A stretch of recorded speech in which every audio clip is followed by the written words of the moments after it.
हम्म।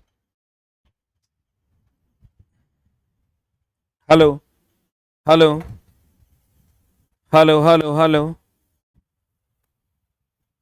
सबको मेरा प्रणाम है, नमस्कार है प्यारे बच्चों। आइए फिर शुरू करते हैं आज का शानदार आगाज। Class 7 chapter number 5। आज हम लोग 5, 6, 7 करने वाले हैं। चला जी, तो तैयार हो जाइए शानदार शानदार कॉन्सेप्ट सीखने के लिए। आइए हम लोग शुरू करते हैं आज की कक्षा। क्लास 7 चैप्टर नंबर 5, 6, 7 आज हम लोग करने वाले हैं। पहला चैप्टर है आज का अम्ल, क्षार और लवण। क्या नाम है चैप्टर का? अम्ल, क्षार और लवण। गौर फरमाइएगा, अम्ल का जल में विलयन बनाने का सही तरीका क्या है? ये चला हमेशा ध्यान रखिएगा। पहले जल डालेंगे तब अम्ल डालेंगे। पहले से जल रहेगा उसमें अम्ल डालेंगे। अगर पहले से अम्ल है जल डाल दीजिएगा तो भयानक आग लग जाएगा। अगर पहले से एसिड है आप जल डाल दीजिएगा तो भयानक आग लग जाएगा। पहले से पानी होना चाहिए और तब उसमें पानी में अम्ल मिलाते हैं। ध्यान रखिएगा, अम्ल और पानी मिलाने का शानदार तरीका क्या है, गौर फरमाइएगा। अम्ल में पानी गलत है, अम्ल में पानी नहीं मिलाएंगे हम लोग। क्या करेंगे? ये गलत है। पानी में अम्ल मिलाते हैं, पानी में अम्ल मिलाते हैं, ये सही है। इसमें क्या होगा, अगर ऐसा कर देते हैं तो बहुत अधिक ताप निकलेगा, बहुत अधिक ऊष्मा निकलेगा, बहुत अधिक ऊष्मा उत्पन्न होगा। इसीलिए आपको जब भी कहे ना कि बताइए पानी को, अम्ल को पतला करना है, अम्ल को पतला करना है, पतला करना है, तो लोग कहता है कि भैया अम्ल को पतला करना है, अम्ल में पानी डाल दो। नहीं, इसके लिए आपको पानी में अम्ल डालना होगा, पानी में अम्ल डालना होगा। पानी की मात्रा ज्यादा होगी उसमें अम्ल डालना होगा। अम्ल बहुत ज्यादा होगा, में थोड़ा सा पानी डाल दोगे आग लग जाएगा भयानक। पानी में अम्ल डालना होगा। बाकी किसी भी चीज को पतला करना है तो उसमें थोड़ा पानी डाल देते हैं, लेकिन अम्ल के केस में उल्टा है। इसमें पानी में अम्ल, मान लो कि किसी भी चीज को पतला करना है तो उसमें तनी पानी डाल देते हैं, पतला हो जाता है। इसमें लेकिन वैसा नहीं करते, पानी में उस अम्ल को डाल देते हैं। तो आंसर जल्दी से बताए तो क्या हो जाएगा? पानी में अम्ल, पानी में अम्ल डालते हैं। पानी में क्या डालते हैं? अम्ल डालते हैं, तो वो पतला हो जाता है। आंसर जल्दी से इसका स्क्रीनशॉट ले लो। पानी पहले ज्यादा मात्रा में लेंगे बाल्टी में, तब ओकरा में एसिड डालेंगे। अगर उल्टा किए तो भयानक आग लग जाएगा, बहुत अधिक ऊष्मा जनरेट हो जाएगा। अब जल्दी से बता दो। चला, मेहनत करने वालों की कभी हार नहीं होती है मेरे दोस्त। जल्दी से बता दो अगला आंसर क्या होगा। अम्ल का जल में विलेय बनाने का सही तरीका क्या है?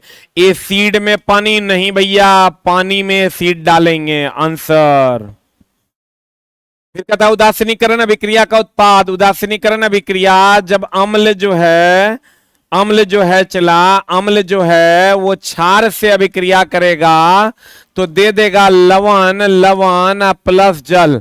अम्ल क्षार से अभिक्रिया करेगा तो क्या दे देगा चला? लवण और जल। इसी अभिक्रिया का नाम है न्यूट्रलाइजेशन रिएक्शन। इसी अभिक्रिया को हम उदासीनीकरण अभिक्रिया कहते हैं, उदासीनीकरण अभिक्रिया कहते हैं, न्यूट्रलाइजेशन रिएक्शन कहते हैं। क्या कहते हैं इसको चला? न्यूट्रलाइजेशन रिएक्शन कहते हैं, उदासीनीकरण अभिक्रिया कहते हैं। एक और पूछेगा, अम्ल जब पानी से अभिक्रिया करता है चला तो कौन गैस मुक्त करेगा? याद रखना, हाइड्रोजन गैस मुक्त करेगा। अम्ल जब पानी से अभिक्रिया करेगा हाइड्रोजन गैस मुक्त करेगा। अम्ल जब क्षार से अभिक्रिया करेगा तो लवण और जल बनाएगा। अम्ल जब पानी से अभिक्रिया करेगा हाइड्रोजन गैस बनाएगा। अम्ल क्षार से अभिक्रिया करेगा लवण और जल बनाएगा। और यह प्रक्रिया उदासीनीकरण प्रक्रिया है। उदासीनीकरण अभिक्रिया का उत्पाद सदैव होता है क्या? क्या अम्ल और क्षार उत्पाद कह रहा है तो उत्पाद तो लवण और जल होता है। आंसर बना दीजिए खट से। C for cat, C for cat, T for cat is the right answer. अगला क्वेश्चन आपके स्क्रीन पर ये रहा, एकदम सीधी बात, नो बकवास, सीधा हम लोग क्वेश्चन पर चलेंगे। हल्दी एक प्राकृतिक सूचक है। हल्दी क्या है चला? प्राकृतिक सूचक है। इससे पेस्ट को अम्ल और क्षार में अलग अलग मिलाने पर कौन सा रंग देगा? अम्ल में कौन रंग देगा? आंसर बता। ए की बी की सी की डी? बी की सी, बी फॉर बॉल। अम्ल में हल्दी की अगर बात करोगे ना तो ये हमेशा याद रखना, प्राकृतिक सूचक कौन कौन है पहले तो इसका लिस्ट ले लो।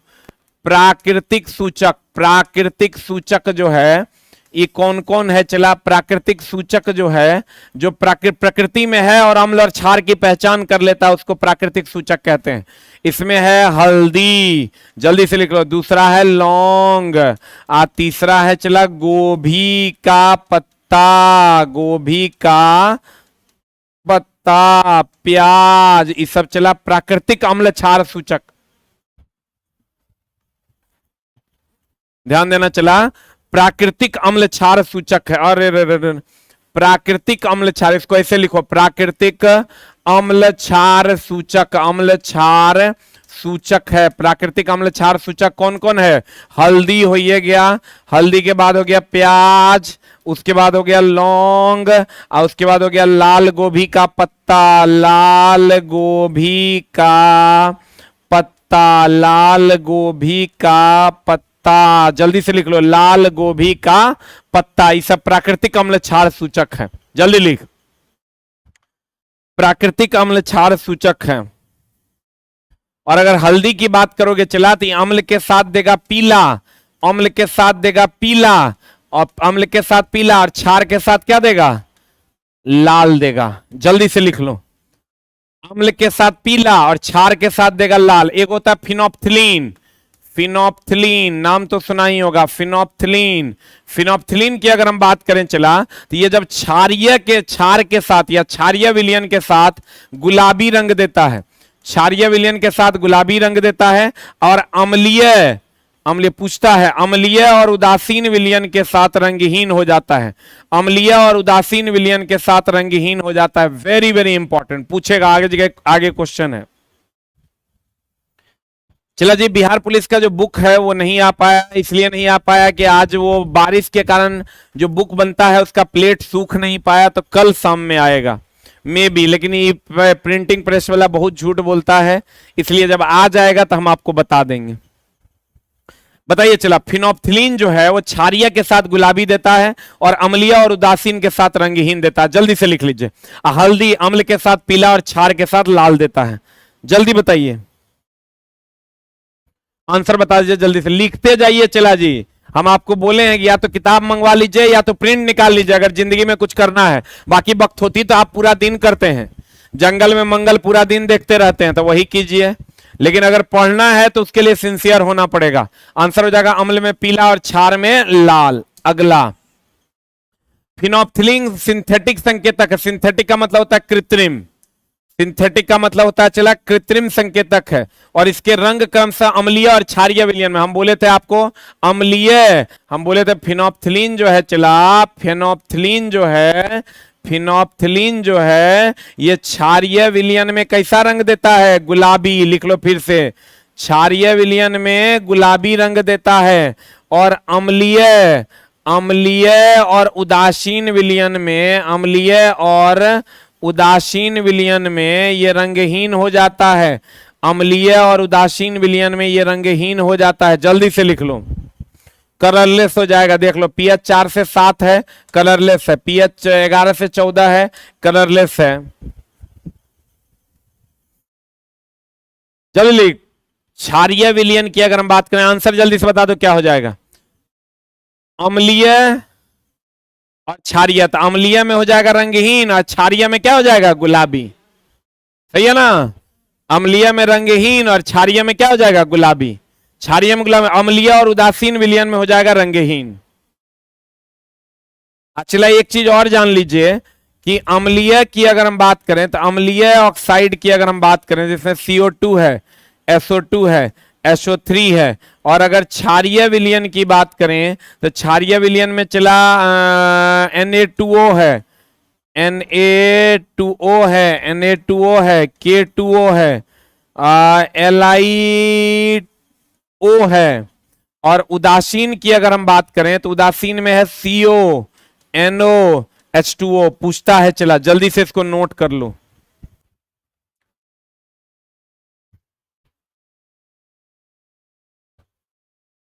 चला जी, देखिए, मैं शिक्षक हूं, मेरा कर्तव्य है पढ़ना। आप छात्र हैं, आपका कर्तव्य है, मेरा कर्तव्य है पढ़ाना, और आपका परम कर्तव्य है पढ़ना। हम अपने कर्तव्य पथ पर चल रहे हैं, हमको सफलता मिल रही है। आप भी चलिए, आपको भी सफलता मिलेगी। आंसर बता जल्दी से, आंसर क्या होगा? इसका आंसर हो जाएगा डी। इसका आंसर बता। जब मिट्टी में बहुत अधिक क्षारीय होता है तो उसमें पौधे अच्छी तरह से विकसित नहीं हो पाते। इसकी गुणवत्ता में सुधार करने के लिए मिट्टी में क्या मिलाना होगा? चला, क्षारीय हो गया है मिट्टी तो अम्ल मिलाना होगा। क्या मिलाना होगा? अम्ल मिला देंगे तो क्षार और अम्ल मिलकर लवण और जल बना देगा। तो अब जल्दी से बता दो क्या हो जाएगा? कार्बनिक पदार्थ हो जाएगा। यही आंसर हो जाएगा। कार्बनिक पदार्थ लिख लो, जैसे CH3COOH ले लो, ये सब एसिड है, अम्ल है। ये मिला दो, चला न्यूट्रल हो जाएगा। कली चूना, जितना भी चूना है ये भी क्षार है, चूना क्षार है। कैलामाइन जो है चला ये भी क्षार है। कैलामाइन की अगर हम बात करें तो ये भी क्षार है। कैलामाइन की अगर हम बात करें ये ZnCO3 होता है, ZnCO3 होता है, ये भी क्षार है। ये भी क्या है? क्षार है। और कास्टिक चूना तो फिर क्षार है, ये है। और एक को चला कार्बनिक पदार्थ जो है वो क्या है? अम्ल है। कार्बनिक पदार्थ क्या है? अम्ल है, जिसमें कार्बन होता है। या यूं कहें कार्बनिक पदार्थ में आप H2CO3 को ले सकते हैं जो कार्बनिक एसिड है। कार्बनिक पदार्थ में आप H2CO3 को ले सकते हैं और ये सीधा अम्ल है। अगर आपको क्षारीयता को खत्म करना है तो अम्ल डालना पड़ेगा। चीनीपन को खत्म करना है तो नमक डालना पड़ेगा। दुश्मनी को खत्म करना है तो प्यार डालना पड़ेगा। अब प्यार को खत्म करना है तो दुश्मनी डालना पड़ेगा। अम्ल को खत्म करना है तो क्षार डालना होगा। क्षार को खत्म करना है तो अम्ल डालना होगा। अब जल्दी से बता दीजिए आंसर क्या हो जाएगा? पढ़ने वाले चला पढ़ के चले जाएंगे, नौकरी लेके चले जाएंगे, और सोने वाले सोते रह जाएंगे, जहां हैं वहीं सुतल रह जाएंगे चला, और कहेंगे काश पढ़ लिए होते। जल्दी बता आंसर क्या होगा? अगला कहते हैं चला एक प्राकृतिक रंजक लिटमस। लिटमस जो होता है चला, लिटमस पेपर जो होता है इसका रंग जो होता है, इसका रंग होता है बैगनी। लिटमस पेपर का रंग कैसा होता है चला? बैगनी होता है। ये हमेशा ध्यान रखना, लिटमस पेपर का रंग होता है बैगनी। कहता है एक प्राकृतिक रंजक लिटमस निम्नलिखित में से किसका अर्क है? किसका अर्क है? ये चला लाइकेन है, ये लाइकेन है, ये लाइकेन है, ये लाइकेन है, लाइकेन है। लाइकेन है तो शैवाल और कवक है। शैवाल प्लस कवक है। अर्क है मतलब उसका किसका पार्ट है? और चला बता, एक गो शैवाल यानी कवक आपको दिख रहा होगा, काई। गड़हुल, चुकंदर, ब्लूबेरीज यानी जामुन, ये सब चला लाइकेन है? एकदम नहीं है। शैवाल और कवक एक गो है, कौन? काई। काई समझते हो? कजली, कजली समझते हो कि नहीं? वही है चला शैवाल और कवक। लिटमस पेपर का रंग पूछ देगा ओरिजिनली कैसा होता है? बैगनी। लिटमस पेपर लाइकेन का बना होता है, लाइकेन शैवाल और कवक का बना होता है, और शैवाल क्या है? काई है। काई एक प्रकार का शैवाल है। काई एक प्रकार का क्या है चला? शैवाल है। आंसर बता जल्दी से क्या हो जाएगा? प्राकृतिक रंजक लिटमस। लिटमस का रंग कैसा होता है चला? लिटमस का रंग होता है बैगनी। लाइकेन क्या है चला? शैवाल और कवक है। अगला उदासीनीकरण अभिक्रिया, अभी तुरंत बताए थे उदासीनीकरण अभिक्रिया क्या है? जब अम्ल क्षार से अभिक्रिया करता है, अम्ल क्षार से अभिक्रिया करता है तो लवण प्लस जल दे देता है, यही ना उदासीनीकरण अभिक्रिया है। तो बता चला इससे फिर ही नहीं बनता है। ये जो कहिएगा कि लवण और जल से फिर अम्ल और क्षार बनेगा, ऐसा नहीं होता है। एक के डायरेक्शन होता है, इससे ये बनता है लेकिन इससे ये नहीं बनता है। बता क्या होगा?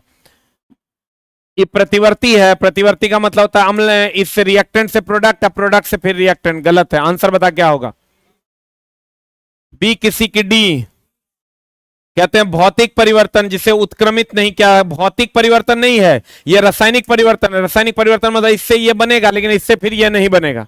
तो भैया ये भौतिक परिवर्तन नहीं है, ये रासायनिक परिवर्तन है। रासायनिक और प्रतिवर्ती नहीं है। रासायनिक तो है लेकिन प्रतिवर्ती मतलब इससे ये नहीं बनेगा। तो भैया ये भी गया और ये भी गया, ये भी गया। तो क्योंकि रासायनिक परिवर्तन जिसे उत्क्रमित नहीं किया जा सकता है। रासायनिक परिवर्तन इसलिए है क्योंकि रासायनिक परिवर्तन का मतलब होता है चला ना मिले, ना मिले, फिर से परिवर्तित होने के बाद वो ना मिले, उसे हम रासायनिक परिवर्तन कहते हैं। तो ना मिले तो भैया एकरा से ई मिलेगा लेकिन इससे फिर ये ना मिलेगा। तो ना मिलेगा तो रासायनिक परिवर्तन है, और रासायनिक परिवर्तन है तो उत्क्रमित होगा कि अनुत्क्रमित होगा? भैया उत्क्रमित नहीं किया जा सकता। और जो लोग नहीं समझ पा रहे हैं ऐसे समझिए, ऐसे समझिए चला भौतिक परिवर्तन और रासायनिक परिवर्तन।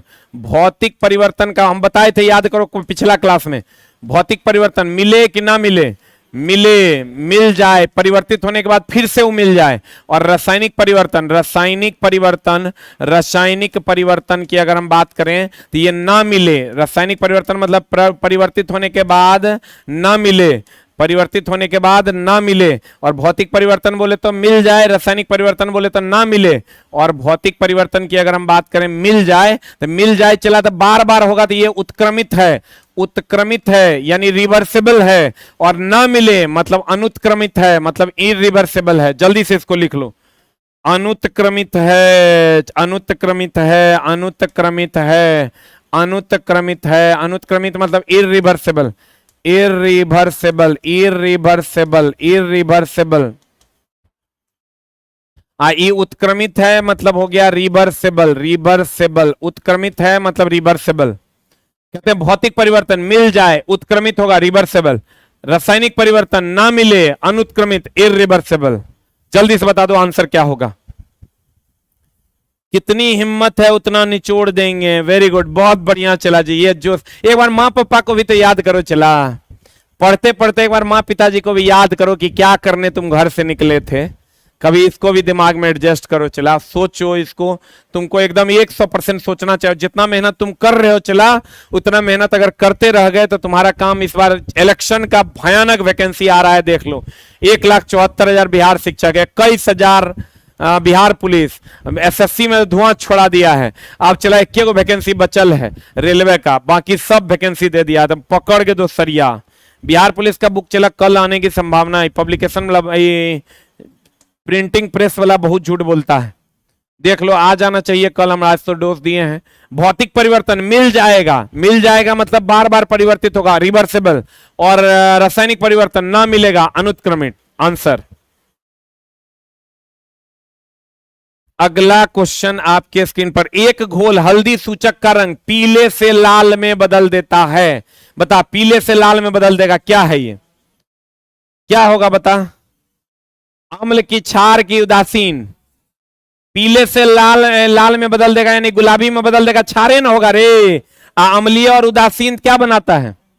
ये तो रंगहीन कर देता है। अभी तुरंत लिखाए हैं तोरा, हम अभी तुरंत लिखाए हैं कि भैया अम्ल और क्षार जो है हल्दी में रंगहीन हो जाता है, और क्षारीय होगा तो लाल या गुलाबी रंग दे देगा।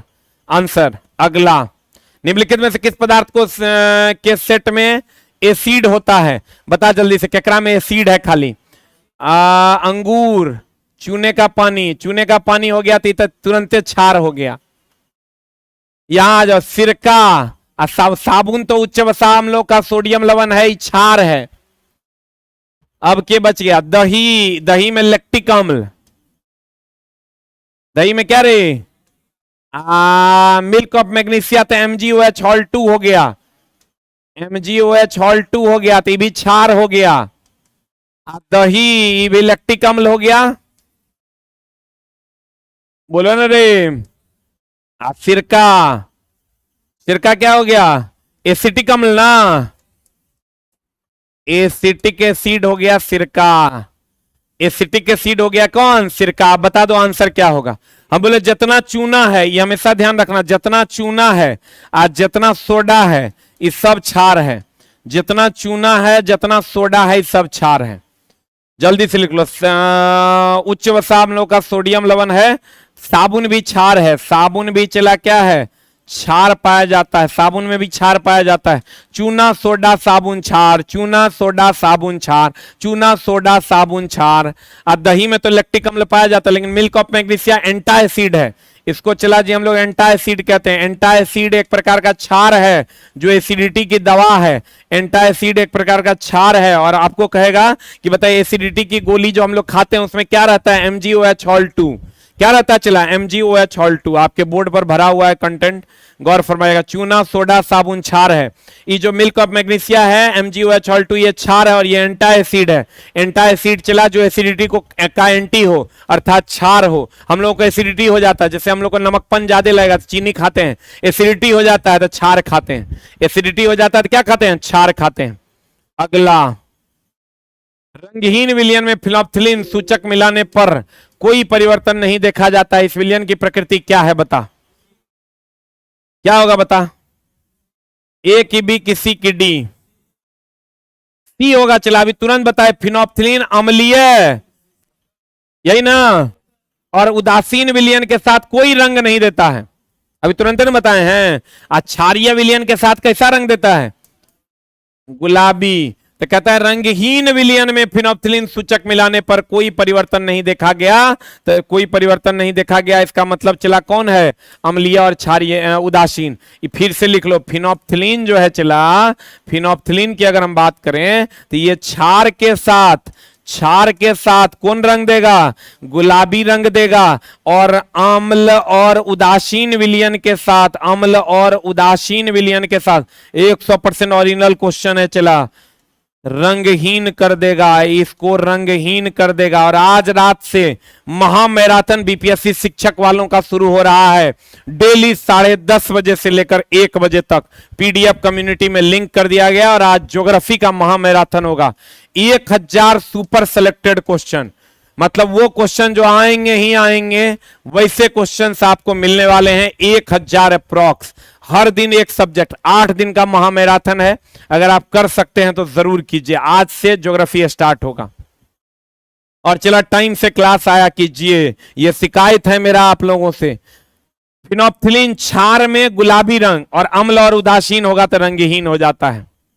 अगला क्वेश्चन, निम्नलिखित में से कौन सा अम्ल क्षार सूचक है, बताओ जल्दी से। अभी तुरंत बताए थे, हल्दी, लौंग, हल्दी लौंग,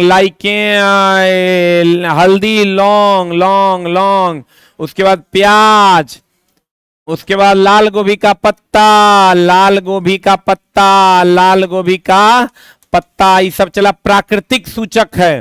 ये सब कौन सूचक है, प्राकृतिक सूचक है, प्राकृतिक सूचक है। और अगर कहोगे कृत्रिम सूचक की तो मिथाइल ऑरेंज लिख लो, methyl orange, methyl orange, phenolphthalein, phenolphthalein, phenolphthalein. और कौन रे, लिटमस पेपर, लिटमस पेपर। और कौन रे, universal indicator, universal, universal indicator. ये सब चला क्या है, ये सब कृत्रिम अम्ल क्षार सूचक है। ये सब कृत्रिम अम्ल क्षार सूचक है, कृत्रिम अम्ल क्षार सूचक है, कृत्रिम अम्ल क्षार सूचक है। देख लो, ये प्राकृतिक और कृत्रिम का हम लिस्ट लिखा दिए हैं। क्या लिखे हो, हे हो हमर गुरुजी, आपसे अनुरोध है कि टेलीग्राम के लिंक पिन करवा दीजिए, मुझे डुप्लीकेट चैनल पकड़ा गया है।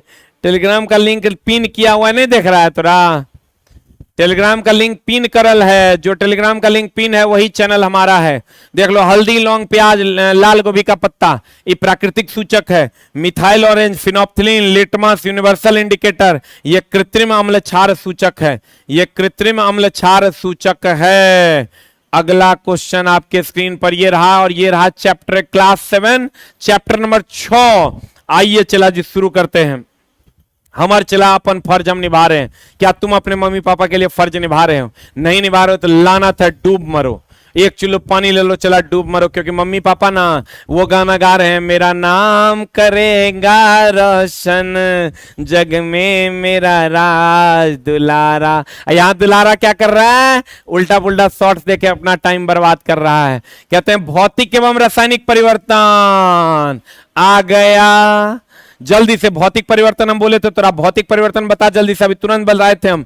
भौतिक परिवर्तन लिख ले है, भौतिक परिवर्तन मतलब परिवर्तित होने के बाद मिल जाए, जैसे पानी से बर्फ बनेगा, बर्फ से फिर पानी बनेगा, मिल जाएगा भौतिक परिवर्तन। रासायनिक परिवर्तन जल जाएगा, किसी में आग लगा दीजिएगा जल जाएगा, फिर से नहीं मिलेगा रासायनिक परिवर्तन। बताओ, इतने थ्योरी है, इसी पर चैप्टर है।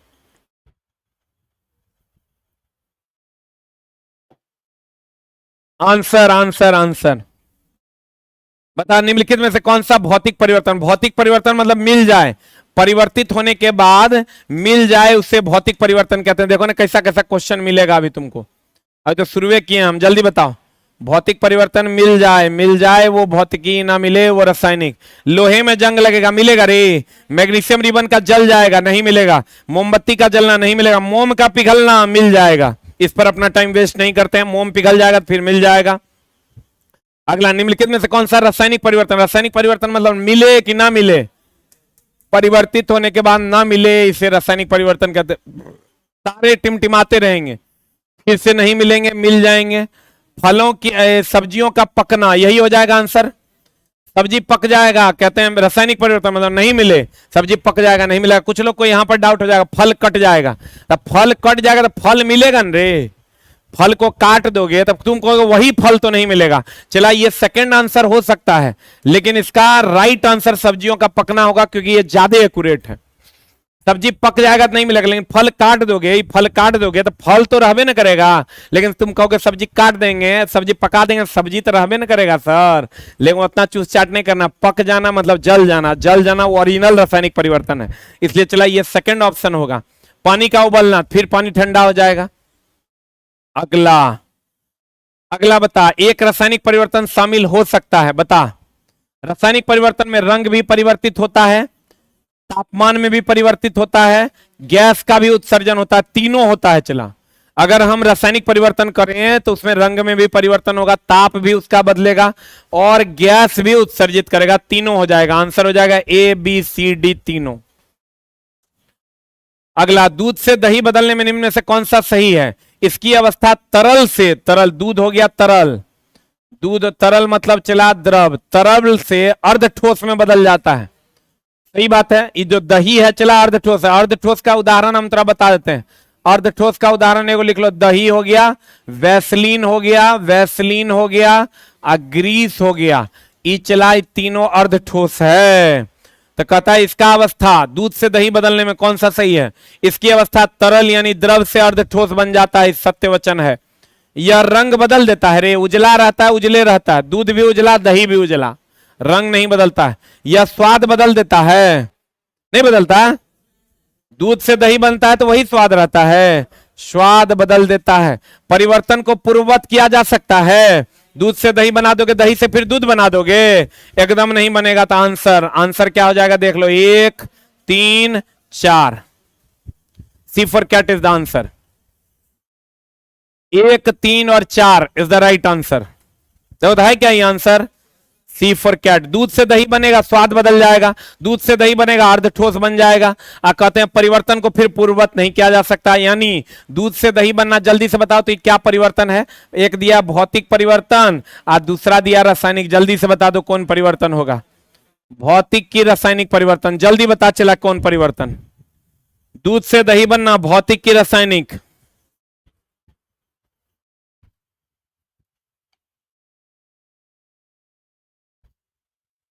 जल्दी बता आंसर क्या होगा? What is the answer? ये चला एनसीईआरटी है, हर एग्जाम का पिता यही है। अगर साइंस से क्वेश्चन पूछा जाएगा तो हर एग्जाम का पितामह यही है। यही तुम समझ लो, यूपीएससी तक का, यूपीएससी वाले भी यही पढ़ते हैं जो तू पढ़ रहा है अभी। आंसर बता क्या होगा? रासायनिक परिवर्तन मारे। Very good. अगला क्वेश्चन, एक आदमी ने अपने मुख्य द्वार मतलब मेन गेट को, यही मेन गेट को लोहे से पेंट करवा दिया। बहुत बढ़िया, करवा देने दो। जंग से बचाएगा, एकदम बचाएगा। चला इसे धूप से बचाएगा, एकदम नहीं बचाएगा। चला इसे खूबसूरत बनाएगा, एकदम बनाएगा। ये पेंट कर दोगे खूबसूरत बनेबे करेगा। और फिर कहता है इसे धूल से रहित बनाएगा, एकदम नहीं बनाएगा, धूल तो पे जमबे करेगा। आंसर बता। धूप से नहीं बचाएगा, धूप से बचा लेगा। लोहे में पेंट कर दोगे तो पे धूप नहीं लगेगा, लगबे करेगा। चला लेकिन चला जंग लगने से बचाएगा, खूबसूरत बनाएगा। और जंग का सूत्र क्या होता है पता है आपको? जंग का सूत्र होता है चला Fe2O3 या Fe3O4, याद रखना। चला जंग का जो सूत्र होता है वो Fe2O3 या Fe3O4 होता है।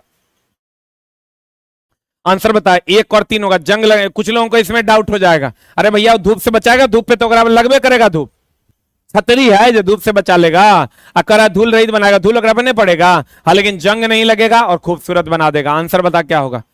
1 और 3 कितने हैं? D for dog. अच्छा बताओ, एक का अगर तुम जानते हो, जंग का सूत्र ये है। जंग जो लगता है, जंग लगता बता किसकी उपस्थिति में?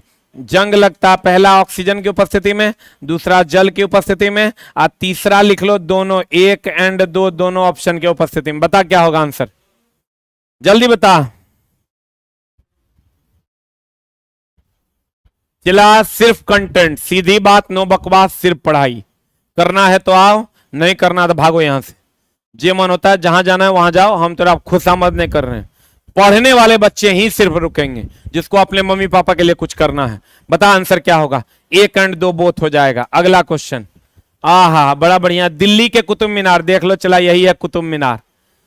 दिल्ली का कुतुब मीनार के निकट स्थित लोह स्तंभ, ये लोहा का स्तंभ है, इसके जस्ट निकट में है। कभी कुतुब मीनार जाइएगा, इसके जस्ट निकट में लोह स्तंभ है। किसके लिए प्रसिद्ध है? इनमें से कौन सा तथ्य इसके लंबे समय तक बनावट में स्थिरता के लिए जिम्मेदार है? बता क्या होगा? यह 7 मीटर से अधिक ऊंचा है, इसका वजन 6000 किलो है, यह 1600 साल पहले बनाया गया है, इतने लंबे के समय के बाद भी इसमें जंग नहीं लग रहा है। यही आंसर हो जाएगा। इतने लंबे समय के बाद भी जंग नहीं लग रहा है, इसीलिए कौन सा तथ्य इसे लंबे समय तक बनावट को स्थिरता रखने के लिए जिम्मेवार है? इतने लंबे समय के बाद भी इसमें जंग नहीं लग रहा है। और चला, कभी कभी क्वेश्चन पूछता है जंग लगने से लोहा क्या हो जाता है? लोहे का सबसे बड़ा खराबी क्या है? ये पूछा था पिछले बार, जंग लगना। लोहे का सबसे बड़ा खराबी क्या है? चला, जंग लगना। कहते हैं गैल्वेनाइजेशन एक प्रक्रिया है, सबको पता है गैल्वेनाइजेशन। देखो ये नॉन गैल्वेनाइज्ड है। गैल्वेनाइजेशन में लोहे पर जिंक का परत चढ़ा देते हैं, जिससे वो जंग नहीं लगता। वल्कनीकरण में रबर में सल्फर मिला देते हैं। दूसरे को पूछेगा, एगो पूछेगा गैल्वेनाइजेशन। गैल्वेनाइजेशन ये होता है, चला, लोहा पर जिंक का परत, लोहे पर जिंक का परत। एक होता है चला जस्ती वल्कनीकरण। वल्कनीकरण क्या होता है? चला, रबर में सल्फर मिलाना। ये 2 फेमस क्वेश्चन है, जल्दी से लिख लो। रबर में सल्फर मिलाना, रबर में सल्फर मिलाना, जिंक का परत कहते हैं रबर में सल्फर मिलाना। गैल्वेनाइजेशन की अगर हम बात करें, आयरन पर जिंक का परत, और वल्कनीकरण की अगर हम बात करें, रबर प्लस सल्फर। जल्दी से लिख लो चला। ये कहते हैं गैल्वेनाइजेशन, आयरन पर जिंक का परत चढ़ाना। वल्कनीकरण, रबर पे सल्फर। वल्कनीकरण, रबर से पर सल्फर। रबर पर सल्फर मिला दोगे चला, तो ये और अधिक हार्ड हो जाएगा, हार्डनेस बढ़ा देगा, प्रत्यास्थता बढ़ा देगा। हार्डनेस भी बढ़ाएगा और प्रत्यास्थता भी बढ़ाएगा, हार्डनेस भी बढ़ाएगा और प्रत्यास्थता भी बढ़ाएगा। अब जल्दी से बताओ, गैल्वेनाइजेशन एक प्रक्रिया जिसका उपयोग निम्नलिखित में किससे जंग से रोकने के लिए किया जाता है? किसको रे? निम्नलिखित में से किसमें जंग लगने से रोकने के लिए किया जाता है? जस्ता को नहीं, लोहा को। कुछ लोग जस्ता मार देंगे। लोहा को जंग से रोकने के लिए गैल्वेनाइजेशन किया जाता है। और गैल्वेनाइजेशन में वो अलग बात है कि जिंक का लेपन होता है। अगर कह देता है गैल्वेनाइजेशन में किसका लेपन होता है? जिंक का। लेकिन कह रहा है गैल्वेनाइजेशन, यही एनसीईआरटी का चला स्तर है। गैल्वेनाइजेशन एक प्रक्रिया, जैसे लड़का देखता है गैल्वेनाइजेशन फट से मारता है जिंक, मामला हो जाता है गड़बड़।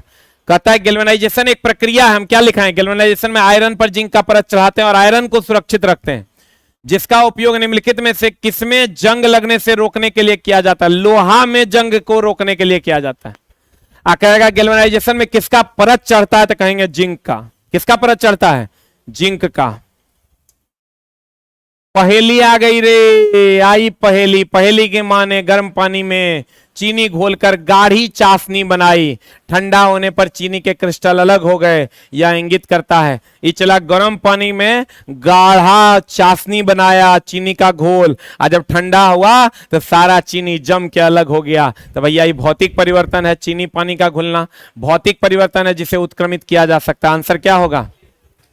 भौतिक परिवर्तन है। चला, चीनी प्लस नाम पानी, हम हमेशा ध्यान रखना, चीनी प्लस पानी कहे, चीनी प्लस पानी कहे, या नमक प्लस पानी कहे, नमक प्लस पानी कहे, इसको फिर मिला के फिर अलग कर सकते हैं, ये भौतिक परिवर्तन है। और जब फिर अलग कर सकते हैं मेरी जान, जब फिर अलग कर सकते हैं मेरी जान, भौतिक परिवर्तन है, तो ये क्या होगा? ये भौतिक परिवर्तन है, यानी उत्क्रमित होगा, उत्क्रमित होगा, उत्क्रमित होगा। आंसर मार चला सरिया के। क्या लिख रहा है? रेगुलर बन रहा है क्या गुरुजी? पता नहीं चला क्या लिख रहे हो, हमको समझ में नहीं आ रहा है। हमको तो भैया कंटेंट देना है, हम कंटेंट दे रहे हैं आपको। भौतिक परिवर्तन है, उत्क्रमित होगा भौतिक। रासायनिक प्रतिक्रिया के लिए निम्नलिखित में से कौन सा कथन गलत है? रासायनिक प्रतिक्रिया की बात कर रहा है। ऊष्मा बाहर जा सकती है लेकिन कभी अवशोषित नहीं होती है, ये सही है गलत है? यही गलत है। आंसर क्या होगा? ए नंबर होगा।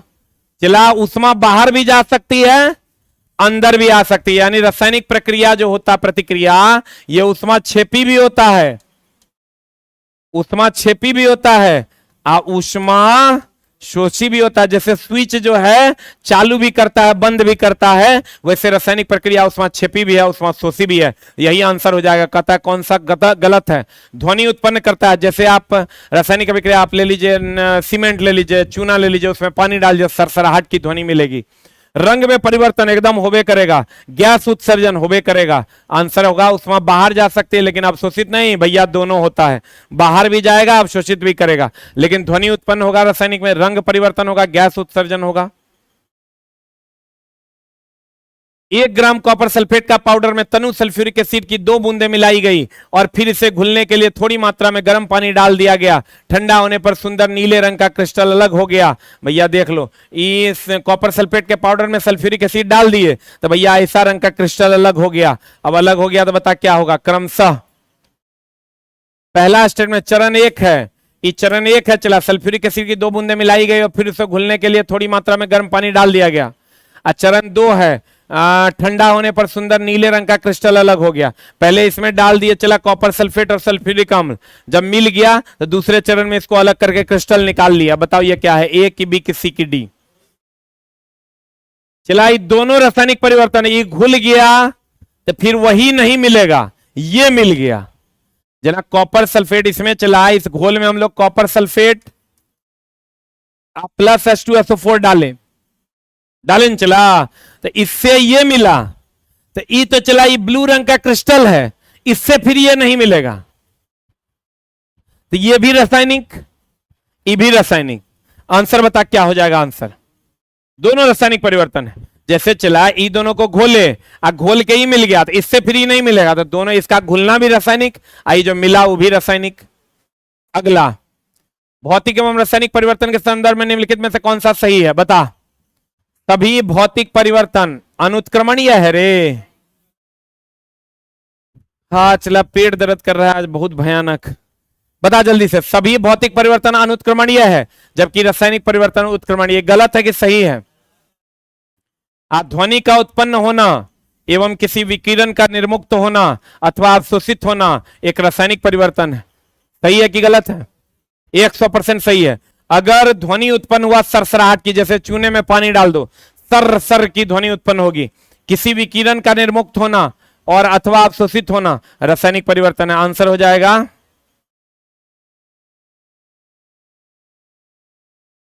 यहां क्या है? यही नहीं, ये आंसर नहीं होगा। यहां है केवल 2। चला, तबीयत आज बहुत खराब है लेकिन वादा खिलाफी नहीं कर सकते हैं। केवल 2 हो जाएगा। निम्नलिखित में से कौन सा रासायनिक परिवर्तन की विशेषता नहीं है? बता। रंग में परिवर्तन होबे करेगा रासायनिक परिवर्तन, ध्वनि का उत्पादन होबे करेगा, गंध में परिवर्तन होबे करेगा। अवस्था परिवर्तन जो है ना चला, जैसे ठोस से द्रव, द्रव से गैस, ये अवस्था परिवर्तन का मतलब हुआ चला ठोस से द्रव, द्रव से गैस, तो ये अवस्था परिवर्तन है। फिर गैस से बन जाएगा द्रव, द्रव से बन जाएगा ठोस, तो ये उत्क्रमित है। और उत्क्रमित है मतलब भौतिक परिवर्तन है। उत्क्रमित है मतलब कौन परिवर्तन है? चला, भौतिक परिवर्तन है, ये रासायनिक परिवर्तन नहीं है। आंसर मार्क दिया चलवा सब सरिया। गुरुजी हमारा पटना, आज टैलेंट टेस्ट का रिजल्ट आ गया, जो लोग दिए थे अपना रिजल्ट चेक कर लीजिए। आंसर हो जाएगा चला ठोस से द्रव, द्रव से गैस, फिर गैस को ठंडा करेंगे, द्रव, द्रव से फिर ठोस। ये उत्क्रमित है और भौतिक परिवर्तन है। आ जाइए, मौसम बुलेटिन में आपका स्वागत है। तीसरे चैप्टर की ओर बढ़ते हैं। मौसम चला, 25 दिन तुम अपने जीवन का निकालो 1 घंटा, तो और एनसीईआरटी 25 से 30 दिन में कंप्लीट करवा देंगे। मौसम, जलवायु और जलवायु के अनुरूप जंतुओं द्वारा अनुकूलन, ये क्वेश्चन है। कहता मौसम बुलेटिन में प्रदर्शित अधिकतम और न्यूनतम तापमान किसमें संबंधित है? कहते हैं आज का अधिकतम तापमान पहले आता था चला, इंडिया से जब वो इंडिया लगता था ना तो लगता आज का मुंबई का महत्तम तापमान 40 डिग्री सी है और न्यूनतम तापमान 30 डिग्री सी रहने की संभावना है। कह रहा है क्या है, व्हाट इज दिस? कहता है मौसम बुलेटिन में प्रदर्शित अधिकतम और न्यूनतम तापमान किससे संबंधित है? अधिकतम दिन का तापमान और न्यूनतम रात का, यही तो बात है। जो अधिकतम वो बताता था वो दिन का था, क्योंकि सूरज दिखता था, और न्यूनतम जो होता था वो रात का होता था। यही होगा आंसर। जल्दी बता आंसर क्या होगा। अधिक ताप होगा दिन में क्योंकि सूर्य रहता है, और कम ताप होगा रात में। तो वो जो कहता था आज का मुख्य तापमान, मौसम का महत्तम तापमान मुंबई का 40 डिग्री सी और न्यूनतम तापमान 35 डिग्री सी रहेगा, अर्थात 40 डिग्री सी दिन का तापमान है और 35 डिग्री सी रात का तापमान है। आंसर हो जाएगा उच्चतम दिन का तापमान और उच्चतम रात का तापमान नहीं होगा। फिर कहता है दोपहर 12 बजे और आधी रात को तापमान का रिकॉर्ड किया गया। अब फिर कहता है दिन का औसत उच्चतम तापमान और रात का औसत न्यूनतम तापमान। नहीं चला, औसत नहीं है। ये कहता है अधिकतम दिन का ताप जो सबसे अधिक हो और न्यूनतम जो रात का सबसे न्यूनतम हो। दी गई परिभाषाओं में जो सबसे उपयुक्त है जलवायु की परिभाषा बता क्या होगा। एक वर्ष में मौसम की स्थिति में परिवर्तन, कई वर्षों में औसत मौसम पैटर्न, कुछ वर्षों में मौसम का मिजाज का बदलाव, गर्मी के दौरान मौसम की स्थिति। क्या होगा आंसर। ए की B? B for ball is the answer. कई वर्षों का औसत मौसम पैटर्न ये ना होगा। कहते हैं दी गई परिभाषा में सबसे उपयुक्त जलवायु, बहुत लोग मार देंगे एक वर्ष में मौसम की स्थिति में परिवर्तन।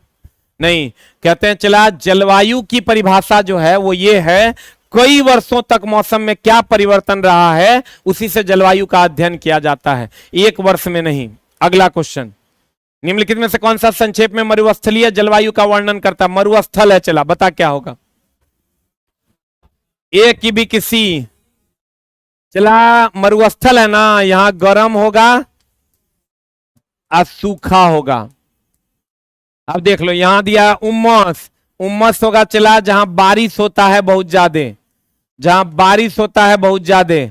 नम तो होगा नहीं मरुस्थल में, और गीला भी होगा नहीं, तो ई भी नहीं होगा, ई भी नहीं होगा, ई भी नहीं होगा, तो एक है गर्म और सूखा।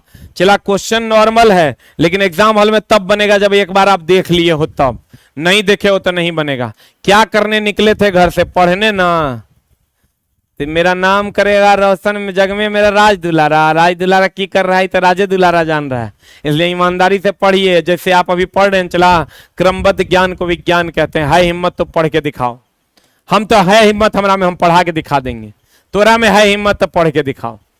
कहते हैं पहेली एक वन्य जीव अभ्यारण्य में गई जहां उसने पेड़ों, झाड़ियों, जड़ी बूटियों की घनी वनस्पति और विभिन्न प्रकार के जानवरों जैसे बंदर, पक्षी, हाथी, सांप, मेढक आदि देखे। सबसे ज्यादा इस अभ्यारण्य में ये उष्ण कटिबंधीय है। चला उष्ण कटिबंधीय जो होता है यहाँ सब चीज पर्याप्त होता है, ये हमेशा ध्यान रखना। यहाँ सब कुछ भयानक, बारिश भी बढ़िया होता है, सब कुछ पर्याप्त होता है। और ई जो होता है चला समशीतोष्ण, इन ना तो ज्यादा गर्म, यहाँ का तापमान होता है ना तो अधिक गर्म, ना तो अधिक गर्म और ना अधिक ठंडा। समशीतोष्ण जो होता है चला ना अधिक गर्म और ना अधिक ठंडा। जैसे हम लोग के यहाँ ना अधिक गर्मी होता है ना अधिक ठंडा होता है। ध्रुवीय क्षेत्र जो होता है चला ठंडा प्रदेश होता है।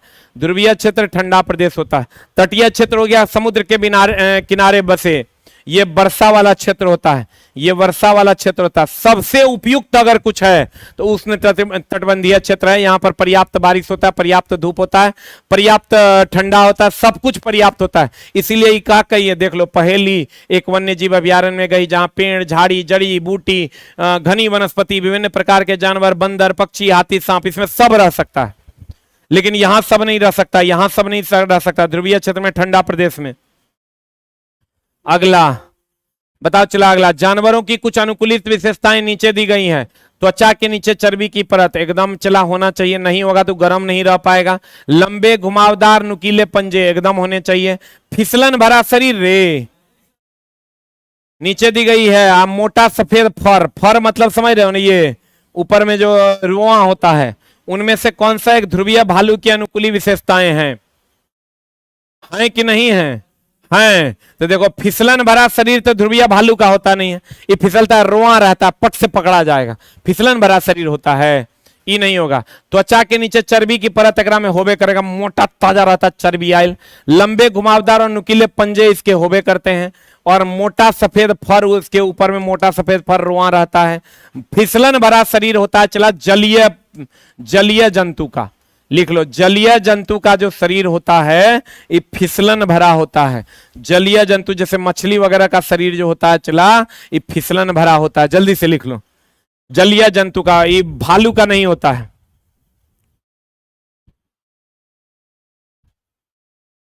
जल्दी बता चला क्या होगा। फिसलन भरा शरीर किसका होता है? जलीय जंतु का। फिसलन भरा शरीर होता है जलीय जंतु का। पेंगुइन के लिए, पेंगुइन को देखे होगे नहीं, यही है पेंगुइन चला, अफ्रीका वगैरह में पाया जाता है। के लिए निम्नलिखित में से कौन सा कथन गलत है? वे आपस में गुफ्तगू करते हैं, एकदम देख लो गुफ्तगू करते हैं। वे तैर नहीं सकते, एकदम तैर सकता है, पेंगुइन तैर सकता है। चला, पेंगुइन के पास पंजा होता है, खूब बढ़िया से तैरता है।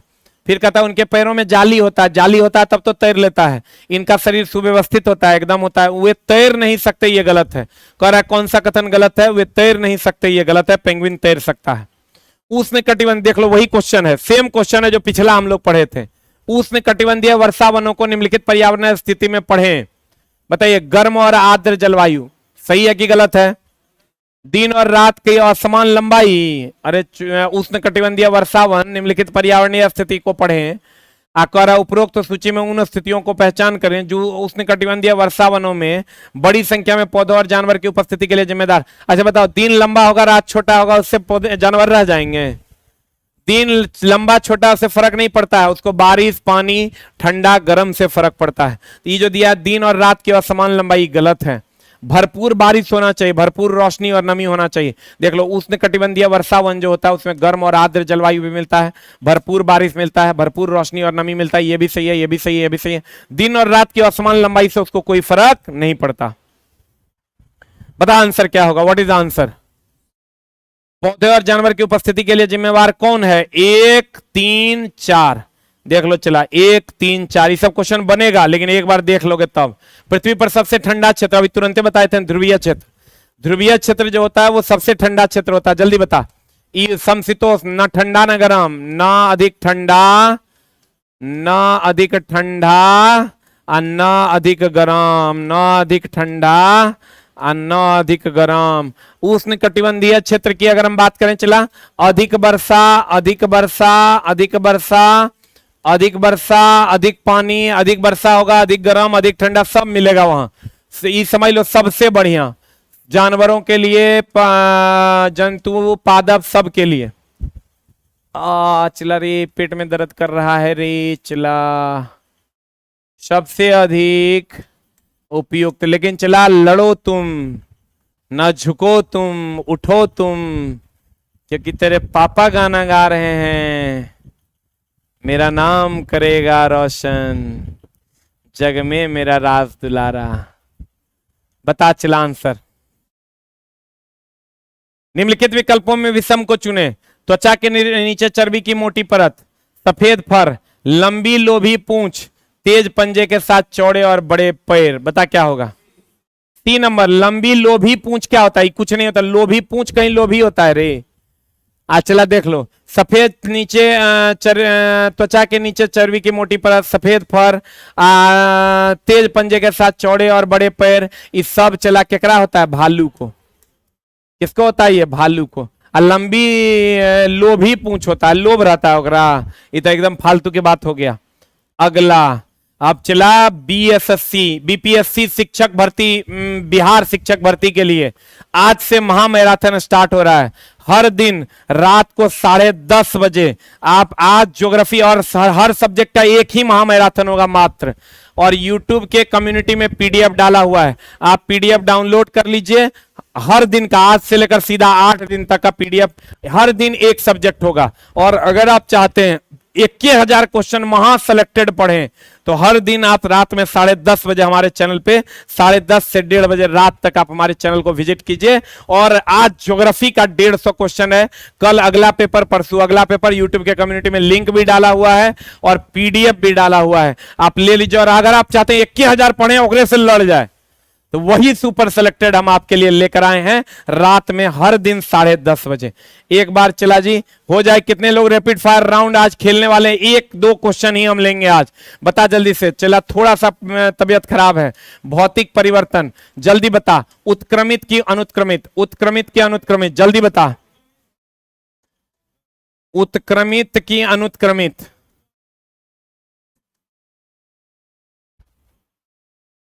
जल्दी बता चला, उत्क्रमित क्या अनुत्क्रमित, जल्दी बता, उत्क्रमित क्या अनुत्क्रमित, जल्दी बता, जितना हिम्मत है लगा दो मेरे दोस्त, क्योंकि अब तेरे लिए कुछ नहीं बचाएगा। देखो क्या लिखता है, जितना हिम्मत है उतना निचोड़ देंगे, जितना हिम्मत है उतना निचोड़ देंगे, बाकी सब ऊपर वाले पर छोड़ देंगे। हार हो तो ऐसी की सबकी आंखों में पानी उतर जाए, और जीत हो कि ऐसी के इतिहास में अमर हो जाए। वाह मेरे दोस्त, क्या बात है, सही बात है। बता आंसर क्या होगा, उत्क्रमित क्या अनुत्क्रमित, उत्क्रमित हो जाएगा, उत्क्रमित हो जाएगा। चला, उत्क्रमित हो जाएगा। बता, अम्ल में पानी, एक ऑप्शन है तुम्हारा, अम्ल में पानी आकि पानी में अम्ल, जल्दी बता दे चला, अम्ल में पानी कि पानी में अम्ल, क्या डालना है जल्दी बता। अगर शुरू से जुड़ा होगा, हम बार बार कहते हैं 9:15 में जुड़ो तभी तो और काम होगा। अम्ल में पानी कि पानी में अम्ल, अम्ल में पानी कि पानी में अम्ल, पानी में अम्ल डालना होगा। और चला, ये उष्माक्षेपी अभिक्रिया होगा, ये उष्मा देगा, उष्माक्षेपी अभिक्रिया होगा। और एक बात बताओ चला, ये उष्मा देगा और रासायनिक परिवर्तन, एक लास्ट रैपिड फायर, रासायनिक परिवर्तन में क्या होगा, रासायनिक परिवर्तन में क्या होगा, रासायनिक परिवर्तन में पहला रंग बदलेगा, रंग बदलेगा, दूसरा ध्वनि उत्पन्न होगा, ध्वनि उत्पन्न होगा, उत्पन्न होगा, ध्वनि उत्पन्न होगा, तीसरा तीसरा अब 1 और 2 दोनों, जल्दी बता। लास्ट रैपिड फायर राउंड का आज का लास्ट क्वेश्चन है, जल्दी बता। रासायनिक परिवर्तन क्या होगा, रंग भी बदलेगा और ध्वनि में ध्वनि भी सरसराहट की ध्वनि उत्पन्न करेगा। Thank you very much, love you all, नमस्कार, फिर मिलेंगे। 25 दिन आप टाइम निकालिए, 25 घंटा, हम आपका चला पूरा का पूरा एनसीईआरटी पढ़ा के खत्म कर देंगे। Love you. और ऐसे ही जोश के साथ पढ़िए चला जी, एक दिन आपकी फतह होगी और समाज में एक दिन आपको एक अलग कुर्सी मिलेगा बैठने के लिए, वो भी प्रतिष्ठा के साथ। आपको भी और आपके पूरे परिवार को भी एक अलग नजरिए से देखा जाएगा। और नहीं तो चला भीड़ का हिस्सा आप भी बन जाइएगा। और क्यों अपने परिवार को बनाना चाहते हैं मेरे दोस्त, उठाओ कलम और लगा दो, इस बार अपने मंजिल को फतह तक पहुंचा दो। इसलिए उठो, जागो और चल पड़ो। Thank you very much, love you all, नमस्कार।